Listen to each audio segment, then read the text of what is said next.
Nature మనం కూడా సహ సృష్టికర్తలు అవ్వాలి. ఆటోమేటిక్గా ఫస్ట్ లెసన్ మనం ఒప్పుకుంటే క్రియేషన్ అనేది జరుగుతుంది. నా లైఫ్ లో కాలేదా? అవును, అవుతుంది. అవుతుంది. మీ లైఫ్ లో ఎందుకు కాదు? అయ్యింది. మీకు లోపల ఉంటుంది, ఎన్నో అయినాయి, బట్ ఇంకా జరగాలి. జరగనివ్వండి. ఏది సార్ చెప్తారు, కోరికలు ఉండాలి. గౌతమ బుద్ధ కాలంలో ఎలా జరిగేది అంటే కోరికలు త్యజించండి అని చెప్పారు ఆయన. ఓకే, అక్కడ స్టార్టింగ్ ఆయన చెప్పింది కేవలం జెంట్స్ కి మాత్రమే, లేడీస్ ని అలౌ చేస్తాం లేదా. సో నెక్స్ట్ యశోధరామాత వచ్చిన తర్వాత చేంజ్ అయిపోయింది. సో అది వేరే సబ్జెక్ట్. ఇక్కడ శ్వాస మీద ధ్యాస అని పెట్టారు సార్. బయట ఒక బోర్డు కోరికలు త్యజించి లోపలికి రండి అంటే ఇక్కడ ఎంతమంది కూర్చున్న వాళ్ళు? ఇక్కడ ఎవరు ఉండరు. కోరికలు త్యజించండి ఎవరు వస్తారు? కోరికలు త్యజించండి అని చెప్పి బయట బోర్డు పెడితే ఇక్కడ ఎవరు ఉండరు సార్.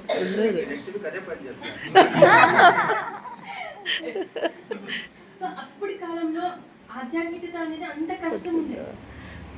సింపుల్ గా చేసి ఏమని చెప్తారు, అట్టి పండుని స్మాష్ చేసి స్పూన్ తో తినిపిస్తున్నారు సార్. సూపర్. ఇది నెక్స్ట్ లెవెల్. అవును, నిజం. మనకు అర్థం చేసుకోవాలి. ఎంతమంది వేస్ట్ చేసుకోవాలనుకుంటున్నాం ఈ జన్మని? దీన్ని మనం అనుభవించాలి. సరే, ఏది కోరికలు త్యజించమని ఎక్కడ చెప్పలేదు. కోరికలు ఉండాలి అంటారు. ఆ కోరికలు ఎలా ఉండాలి? అద్భుతంగా ఉండాలి. ఎలాంటి స్టేట్మెంట్ ఇచ్చారు చూడండి. ఒకటి కాదు, రెండు కాదు. ఒక్కొక్క ధ్యాన మహాచక్రానికి వెళ్ళి ఆయన 3 hours మెడిటేషన్ చేయించేవాడు. ఎక్కడ టైం వేస్ట్ చేయించేవాడు. జస్ట్ మెడిటేషన్ 3 hours అయిన తర్వాత 20 minutes కాన్సెప్ట్. జస్ట్ 20 minutes, ఎక్కువ మాట్లాడేవాళ్ళు కాదు. ఆ 20 minutes లో ఒక కాన్సెప్ట్ గురించి చెప్పారు అంటే నెక్స్ట్ ధ్యాన మహాచక్రం వెళ్ళే లోపల ఆ కాన్సెప్ట్ ఒక 20 minutes ఏమి ఇచ్చారు కదా, ఒకే ఒక స్టేట్మెంట్. ఆ కాన్సెప్ట్ ని మనం తీసుకుంటే 1 year మన లైఫ్ లో ఎంతో చేంజ్ వస్తుందన్నమాట. ఒకే ఒక ఎగ్జాంపుల్ నా లైఫ్ ఒకటి చెప్తాను. 2016 అనుకుంటాను, బిఫోర్ 2015 నో ప్రాబ్లం కాన్షియస్ అని చెప్పారు సార్.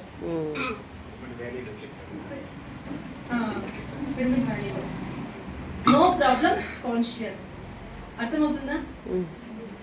ఏంటి నో ప్రాబ్లం అండ్ కాన్షియస్ అంటే ఏంటి?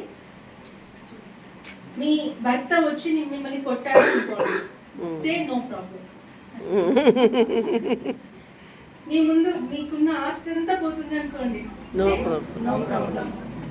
నిజంగా ఆ రోజు అందరూ చేతులు ఎత్తి ఆయన చెప్పినట్టు నో ప్రాబ్లం నో ప్రాబ్లం ఇలాగే అంటూ కూర్చున్నాం అనమాట. వాస్తవం నిజంగా సార్ మనల్ని ఎంత ప్రిపేర్ చేస్తారు అనేది నాకు అక్కడి నుండి వచ్చేసాము ఇంటికి. సో మా ఫ్యామిలీ నుండి డివైడ్ అవ్వాల్సిన పరిస్థితి వచ్చింది.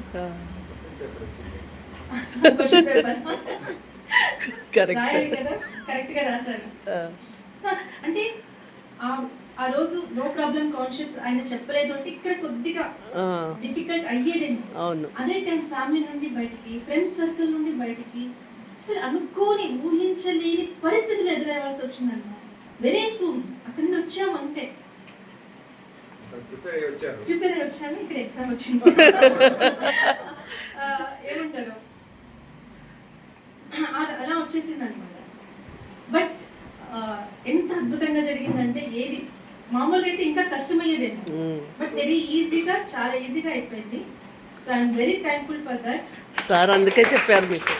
నాకు ఒకటే కాదు మేడం, చాలా మందికి.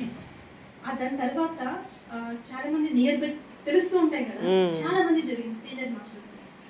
బట్ అందరూ కూడా ఎలా ఫేస్ చేస్తారంటే అందరికీ అద్భుతమైన రిజల్ట్. సో ఇలా చిటికి వేస్తే ఆ ప్రాబ్లమ్స్ అన్ని కూడా అలా మాయమైపోయాయి. అలా వచ్చాయో అలా మాయమైపోయాయి.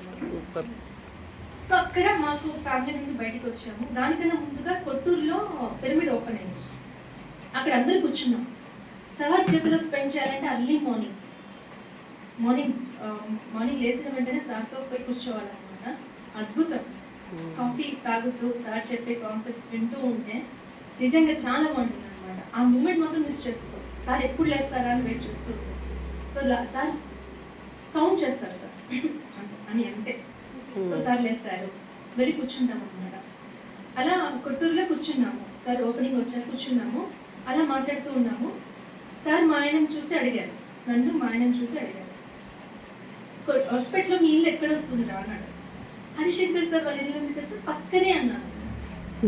ఇలా కోపంగా చూస్తారు, ఎన్నిసార్లు వచ్చాను, ఒక్కసారిగా పిలిచావా నువ్వు నన్ను అన్నాను.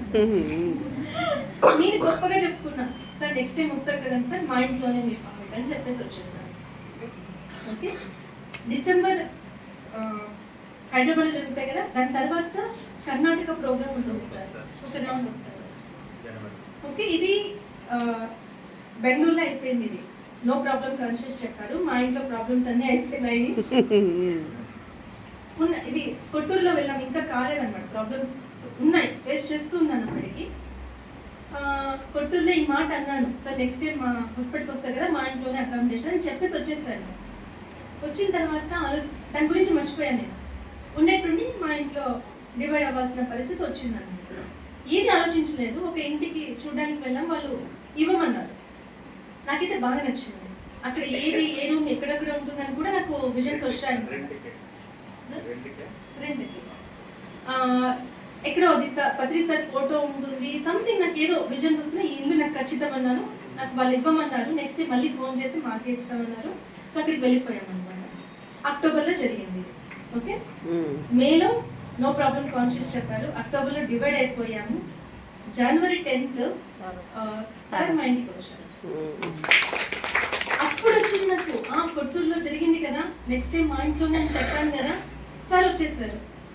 సో ఫ్రాక్షన్ ఆఫ్ ఇవన్నీ కూడా 6 నెలలు మీకు, అవునా? బట్ నాకు 6 days లా గడిచిపోయింది అంతా కూడా. కొత్త ఇంటికి రావడం, అక్కడ సార్ రావడం అద్భుతం. సో అక్కడికి వచ్చిన తర్వాత ఫైనాన్షియల్ ప్రాబ్లమ్స్, ఫ్రెండ్ సర్కిల్లో ఇవన్నీ కూడా నథింగ్ మ్యాటర్ నాకు. సో అక్కడి వరకు ఉన్నాయి సార్తో.